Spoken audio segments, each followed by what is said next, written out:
Assalamualaikum warahmatullahi wabarakatuh. Perkenalkan, nama saya Wirnanda Hanifah, NIM 19087308. Baiklah, di sini saya akan menjelaskan beberapa materi tentang sistem energi.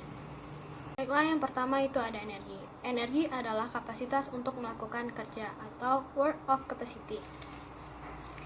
Dalam pengertian lain, energi adalah daya atau kekuatan yang dapat digunakan untuk melakukan berbagai proses kegiatan, seperti olahraga ataupun bekerja.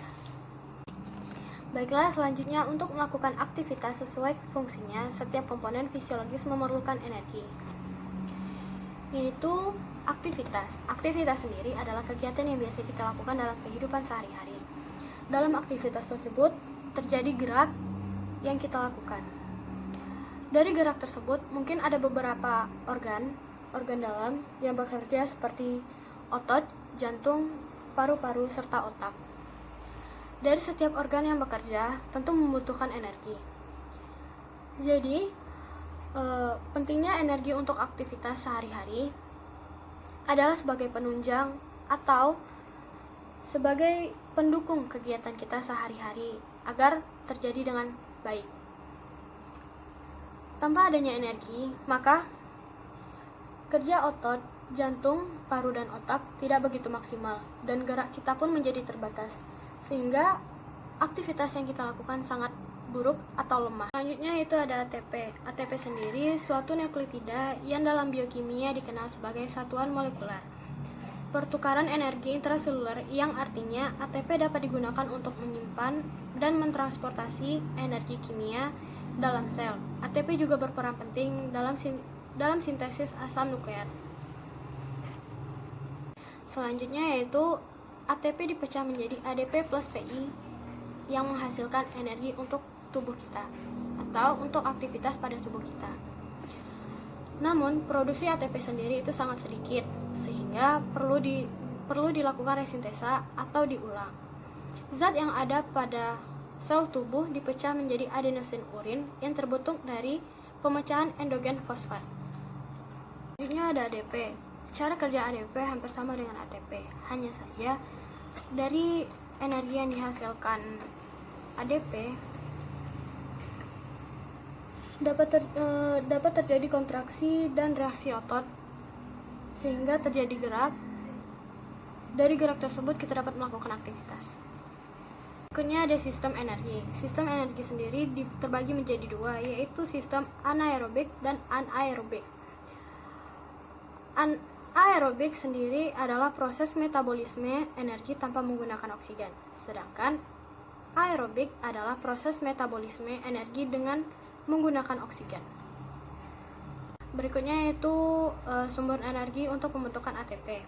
Di sini sumber energi untuk pembentukan ATP terbagi menjadi dua, yaitu aerobik dan anaerobik. Untuk anaerobik sendiri dipecah menjadi PC dan glikolisis anaerobik.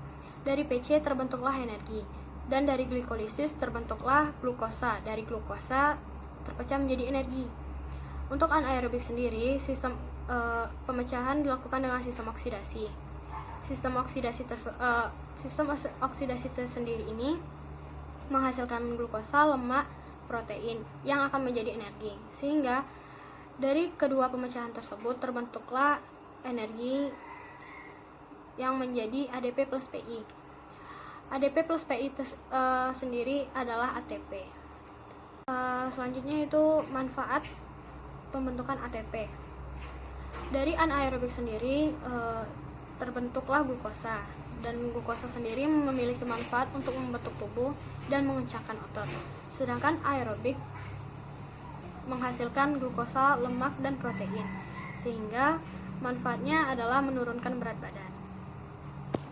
Berikut beberapa contoh olahraga anaerobik seperti lari sprint, angkat beban, tolak peluru, lempar cakram, lempar lembing, dan lain-lainnya. Untuk contoh olahraga aerobik sendiri adalah ada jogging, jalan, renang, bersepeda, senam aerobik, dan lain-lainnya. Berikut ada beberapa ciri-ciri aktivitas aerobik dan anaerobik. Di sini terdapat beberapa unsur, yaitu intensitas. Untuk anaerobik sendiri memiliki intensitas yang tinggi dan aerobik rendah. Unsur frekuensi gerak, anaerobik itu cepat dan aerobik itu lambat. Unsur jarak, kalau untuk anaerobik itu pendek dan aerobik itu jauh. Unsur waktu, anaerobik sebentar dan aerobik lama. Sekian penjelasan dari saya. Mohon maaf jika terdapat banyak kekurangan dan kesalahan. Presentasi ini saya akhiri dengan wabillahi taufiq wal hidayah. Wassalamualaikum warahmatullahi wabarakatuh.